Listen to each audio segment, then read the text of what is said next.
Hi అండి. ఇది నిన్న సండే రోజు వీడియో. నేను సండే రోజు మధ్యాహ్నం భోజనం చేస్తున్నాను అనమాట. మధ్యాహ్నం భోజనంలోకి నిన్న ఏం కర్రీ చేయలేదు. ఎందుకంటే నాకు అసలు హెల్త్ బాగాలేదు. నిన్న చాలా నీరసంగా ఉంది. బాగా కళ్ళు తిరిగాయి అనమాట. ఎండలకో ఏమో కానీ బాగా నీరసం డల్ అయిపోయాను. అందుకని కర్రీ ఏం చేయాలి, మా కోమలి చేస్తా అన్నది. మా కోమలి చేస్తుందండి. నాకు ఎప్పుడన్నా హెల్త్ బాగోపోయినా నీరసంగా ఉన్నా కూడా మా కోమలి పని చేస్తుంది పాపం, చేయదని కాదు. కాకపోతే ఇంకా ఏంటంటే కోమలి ఇంకా ఎగ్జామ్స్ దగ్గరకు వస్తున్నాయి. కోమలికి కూడా కోమలి చదువుకోవాలి. నందిని ఏమో ఆన్లైన్ క్లాసులు నిన్న సండే ఉండదులే కానీ మొన్న ఇచ్చినవి ఉంటాయి కదా, ప్రాక్టీస్ అవి చేయాలి. ఆన్లైన్ క్లాసులు అయినా సరే నందినికి ఎగ్జామ్స్ వీక్లీకి ఒకసారి ఎగ్జామ్స్ పెడుతున్నారనమాట. మండే రోజు అట్లా పెడతారు.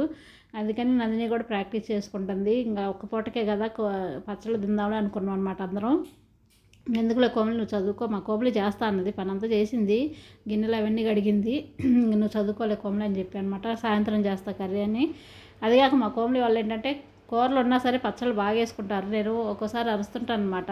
కూరలు ఉన్నప్పుడు ఎందుకు, ఎప్పుడైనా కూరలు లేనప్పుడు పచ్చడి వేసుకోవాలి కానీ ఆ రోజు వేసుకోవద్దని అరుస్తా. ఇంకా అందుకని సరే పచ్చళ్ళు కూడా ఇష్టమేగా, ఒక్క పూటకి వేసుకుంటారులేని. ఇంకా పెరుగు కూడా ఉంది, అది కాక ఫ్రెష్గా పెరుగు కూడా ఉంది. సర్లేనేసి ఒక్క పూట చేయలేదన్నమాట, చాలా నీరసంగా ఉండడం వల్ల. ఇంకా వాళ్ళేం పిల్లలే చదువుకుంటున్నారు. ఈరోజు సండే అనే కానీ ఇంకా పచ్చళ్ళైనా ఏమవుతుంది, అప్పుడప్పుడు పచ్చళ్ళు తింటే ఏమవుతుంది. మా కోమలేమో ఇది పచ్చడి ఉంది కదా, వెల్లుల్లి పచ్చడి వేసుకుంది. మా నాన్ననేమో నిమ్మకాయ పచ్చడి వేసుకుంది. తర్వాత కొంచెం ఆవకాయ పచ్చడి కూడా వేసుకున్నారు. పచ్చళ్ళు అన్నీ ఉన్నాయి కాబట్టి ఇంకా పచ్చళ్ళు అయితే తినేశారు. తర్వాత కొంచెం తిన్న తర్వాత ఒక గంట పడుకొని లేసాను. కొంచెం రెస్ట్ తీసుకున్నాక నాకు కొంచెం బాగానే తగ్గిపోయింది. బాగానే కొంచెం హుషారు వచ్చినట్టుండి. ఇంకా సరే పిల్లలకి ఏం చేయలేదు కదా అని బాదం పాలు చేద్దామని అనుకున్నాను అనమాట. ఇవే నిన్నటి పాలు, ఈరోజు పాలు ఇవన్నమాట.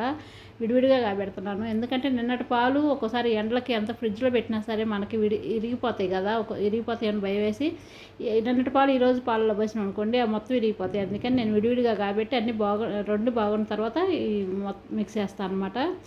బాదం పాలు అంటే మనకి బాదం పప్పు ఉండాల్సిందే కదా. నేను బాదం పప్పు నానబెట్టి పైన స్కిన్ అంతా తీసేసి మిక్సీ పడుతున్నాను. బాగా మెత్తగా మిక్సీ పట్టుకోవాలన్నమాట. ఈ పాలు ఇవి నిన్నటి ఇవేమో ఈరోజు అనమాట. ఇవి ఆల్రెడీ కాగిపోయినాయి. ఇవి వేడి చేస్తున్నాను. ఇవి కూడా దాంట్లో పోసేస్తాను. ఇవి మరిగిన తర్వాత మంచిగా ఉంటే.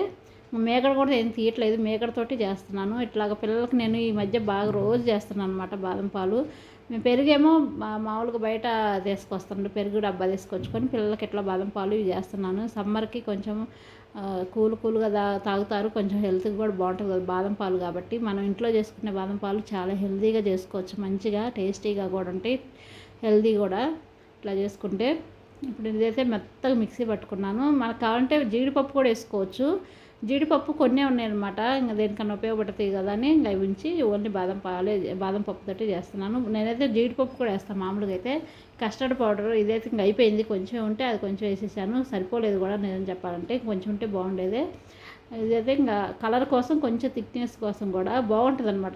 చూడడానికి బాగుంటుంది కలర్. ఇది మనకు బయట అది ఆ పౌడర్ వేస్తారు, బాదం పప్పు ఏమి వేయరు అనమాట. బాదం పప్పు మిక్సీ బట్టి ఏమి వేయరు. బాదం పాలు అని ఇస్తారు కదా మనకు బయట అమ్మేయి, ఈ కస్టర్డ్ పౌడర్ ఎక్కువ వేస్తారు అనమాట. ఎక్కువ వేస్తే ఏంటంటే మనకు కలర్ వస్తుంది, పాలు అనేది చిక్కగా అయిపోతాయి అనమాట.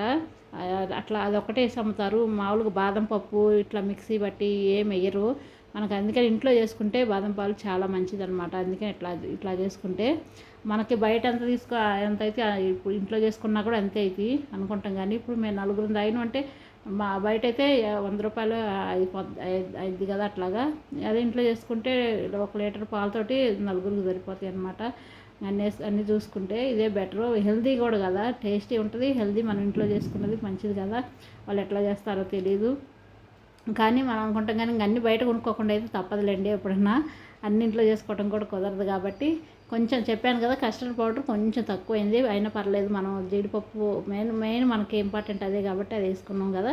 అదైతే ఫ్రిడ్జ్లో పెట్టేశాను. ఇంక ఈవినింగ్ చికెన్ తీసుకొచ్చారు మా వారు ఆఫీస్కి వెళ్ళారు కదా ఉదయం. ఇంకా వచ్చిన తర్వాత చికెన్ తెచ్చారనమాట. ఇంకా మధ్యాహ్నం కూడా పిల్లలకి ఏం చేయలేదు కదా అనేసి ఇంకా చికెన్ తీసుకొచ్చారు.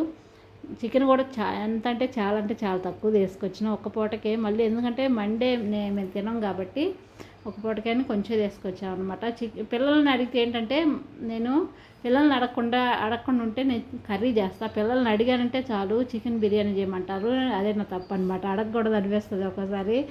చికెన్ బిర్యానీ అంటే చాలా పెద్ద ప్రాసెస్, పని ఎక్కువ ఉంటుంది. నేను అనవసరంగా పాపం మధ్యాహ్నం కూడా కూర ఏం చేయలేదు కదా, అడిగా అనమాట. అడగంగానే చికెన్ బిర్యానీ చేయమన్నారు. ఇంక అన్నాక మనం చేయకుండా ఉండలేం కదా, పిల్లలు అడిగినాక అడగకుండా ఉండాలి కానీ అడిగిన తర్వాత మాత్రం చేయకుండా ఉండలేము. అదిగాక అబ్బా నాకైతే ఎంత హ్యాపీ అనిపించింది తెలుసా. నాకు నీరసంగా ఉంది కదా అదే నుంచి కొంచెం ఆ ఎండలకి. ఇప్పుడు చికెన్ తీసుకొచ్చేసరికల్లా వాతావరణం అయితే చల్లగా అయిపోయి వర్షం పడ్డదనమాట. ఎంత హ్యాపీగా అనిపించిందో, ఇంకా హ్యాపీగా చేసుకోవచ్చు అనిపించింది. చూసారుగా చెట్లు బాగా ఇట్లా అవుతున్నాయి అనమాట. ఎండకి బాగా వాటికి కూడా పాపం వాటికి కూడా అనిపిస్తుంది ఎండలో ఎక్కువ వస్తే. ఇప్పుడు చల్లగా అయ్యేసరికల్లా బాగా గాలి వస్తుంది అనమాట, మంచి గాలి వస్తుందని నాకు చూపిస్తున్నా కానీ కనిపించట్లేదు. చినుకులు పడుతూనే ఉన్నాయి ఆల్రెడీ. నిన్నైతే మంచిగా వర్షం పడ్డది ఫుల్గా, చాలా చల్లగా అయిపోయింది వాతావరణం అయితే, కూల్ అయిపోయింది. ఎంత హ్యాపీగా అనిపించిందో. ఇంకా చికెన్ బిర్యానీ చేసిన దాకా మొత్తం వర్షం పడుతూనే ఉంది. నాకైతే ఇంకా కొంచెం హుషారు వచ్చిందనమాట అప్పుడు.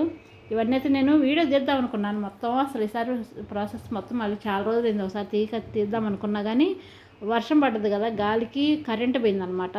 ఫోన్లో ఛార్జింగ్ కూడా ఎక్కువ లేదు, కరెంటు పోయింది. ఎప్పుడు వస్తుందో తెలియదు కదా, మళ్ళీ వర్షం తగ్గిందాక రాదు ఏమో అని భయవేసి ఇంకా నేను ఫోన్ పట్టుకోలేదనమాట. ఇంక వీడియో తీయలేకపోయాను. లేకపోతే తీద్దాం అనుకున్నా ఈసారి. చాలా రోజులు అవుతుంది వీడియో బిర్యానీ వీడియో చేసేది తీద్దాం అనుకున్నా, ఇంకా కుదరలేదు. చూసారుగా వర్షం పడుతుంది. ఇంకా నేనైతే అన్నీ కలిపి పెట్టిన తర్వాత కొంచెం టైం ఉంది కదా అని బాదం పాలు చేశాను కదా, మా వారు కూడా వచ్చారు. మేము ఈ గదిలో కూర్చొని తాగుతున్నాం అనమాట. ఈ గదిలో ఏంటంటే విండో పక్కన మనకి ఇల్లు ఏముండదు అనమాట, ఓపెన్ ప్లేస్ ఉంటుంది ఆ విండో ఎదురు అవతల. అప్పుడు మనకి ఉండదు కాబట్టి, ఎందుకంటే చుట్టుపక్కల మాకు అపార్ట్మెంట్లో ఉన్నాయన్నమాట. ఈ గదికి ఒక్కదానికి విండోకి ఎదురు ఏమి ఉండదు, మంచి గాలి వస్తుంది అనమాట. చల్లటి గాలి వస్తుంటుంది ఈ గదిలో. ఈ రూమ్లో మంచి గాలి వస్తుంది. ఎప్పుడైనా సమ్మర్లో అయినా సరే, మంచి ఎండలైనా సరే మంచిగా గాలి వస్తుంది. కొంచెం చల్లగా కూడా ఉంటుంది ఈ రూమ్లో అయితే. అందుకని ఇంక అందరం ఈ గదిలో వచ్చి కూర్చున్నాం. వర్షం కూడా పడుతుంది కదా, వర్షాన్ని చూసుకుంటా ఇంకా బాదం పాలు తాగుతున్నాం అనమాట. చల్లబడ్డాక తాగుతున్నాం, ఎండ ఉన్నప్పుడు తాగలేదు. అప్పుడు ఫ్రిడ్జ్లో పెట్టాను కదా అట్లా అనమాట. ఇప్పుడైతే అందరం బాదం పాలు తాగిన తర్వాత ఇంకా కొంచెంసేపు తర్వాత నేను ఇంకా వీడియో తీయలేదు. ఇంకా ఎందుకంటే చెప్పాను కదా కరెంట్ పోయింది, లైట్ లేదు, మళ్ళీ ఛార్జింగ్ లేదనమాట ఫోన్లో. అందుకని ఇంక వీడియో తీయలేకపోయాను. ఇంకా బిర్యానీ మొత్తం అయిపోయిన తర్వాత కరెంటు కూడా వెంటనే వచ్చిందిలే కానీ ఇంక నేను అప్పటికే సగం చేసేసాను బిర్యానీ. ఇంకా కొంచెం ఏం చూపిస్తామని చూపించలేదు. ఇట్లాగైతే బిర్యానీ చేశాను సండే. ఇలాగ పిల్లలకి మధ్యాహ్నం ఏం కర్రీ చేయలేదని ఫీల్ అయ్యాను కానీ బిర్యానీ చేసిన తర్వాత పిల్లలు హ్యాపీ అనమాట. బిర్యానీ అయితే చాలా చాలా అంటే చాలా బాగా కుదిరింది, చాలా టేస్టీగా వచ్చింది. ఎప్పుడు ఒకేలాగా కుదురుతుంది, ఒకే ఫ్లేవర్ వస్తుంది. అంటే ఎప్పుడు ఒకేలాగా చేస్తున్నాం కాబట్టి ఒకేలాగా వస్తుంది అండి. ఒక్కోసారి ఏంటంటే అటు ఇటు అవుతుంటుంది కదా, అట్లా కాకుండా ఒకేలాగా రైస్ ఎప్పుడు మెత్తపడకుండా పొడిగా రైస్ మంచిగా వచ్చిందనమాట. ఒక్కసారే బాగా రాలేదు, మా ఆడపడుచు వాళ్ళ ఇంట్లో చేసినప్పుడు ఒక్కసారే బాగా రాలేదు. బయటికి పోయి చేసినప్పుడు ఎందుకని అట్లా రాలేదు. అంతేగాని నేను ఇంట్లో చేసినప్పుడల్లా వస్తూనే ఉంటుంది, మంచిగా బాగా కుదురుతూనే ఉంది. ఈసారి కూడా అంటే నేను కూడా కొంచెం కర్రీ చికెన్ తక్కువ ఉంది కాబట్టి రైస్ కూడా తక్కువ వేసుకోవాలి, అందుకని కొంచెం చేశాను ఒక పూటకే అనేసి. ఈ మధ్య మేము చికెన్ నాన్ వెజ్ ఏది తెచ్చుకున్నా సరే ఒక్కసారికే తెచ్చుకుంటున్నాం, రెండోసారి తినాలనిపించట్లేదు. అందుకని సింపుల్గా ఈ సండే ఇట్లాగా చికెన్ బిర్యానీ చేశాను అనమాట. ఇప్పుడు హ్యాపీగా అనిపించింది. పిల్లలకు మధ్యాహ్నం ఏం చేయలేదు, ఈరోజు స్నాక్స్ కూడా ఏం చేయలేదన్నమాట, నీరసంగా ఉందని చెప్పాను కదా. అందుకని చూసారుగా బాగా జ్యూసీగా మంచిగా గ్రేవీతోటి బాగా కుదిరిందనమాట బిర్యానీ. మనకి ఇట్లా కనిపిస్తుంది కానీ బిర్యానీ అనుకుంటారు కానీ విడివిడిగా ఇట్లా చేసుకుంటే ఇట్లా బాగుండదు అనుకుంటారు కానీ చాలామంది బాగుంటుంది. మా వారికి ఏంటంటే ఎంత బిర్యానీ అంత గ్రేవీగా ఉన్నా సరే కర్రీ ఉంటేనే ఆయనకి ఇష్టం అనమాట. అందుకని కొంచెం 4 ముక్కలు తీసి కర్రీ చేశాను. ఇది ఈరోజు Sunday special chicken dum biryani చేశాను. సూపర్గా కుదిరింది.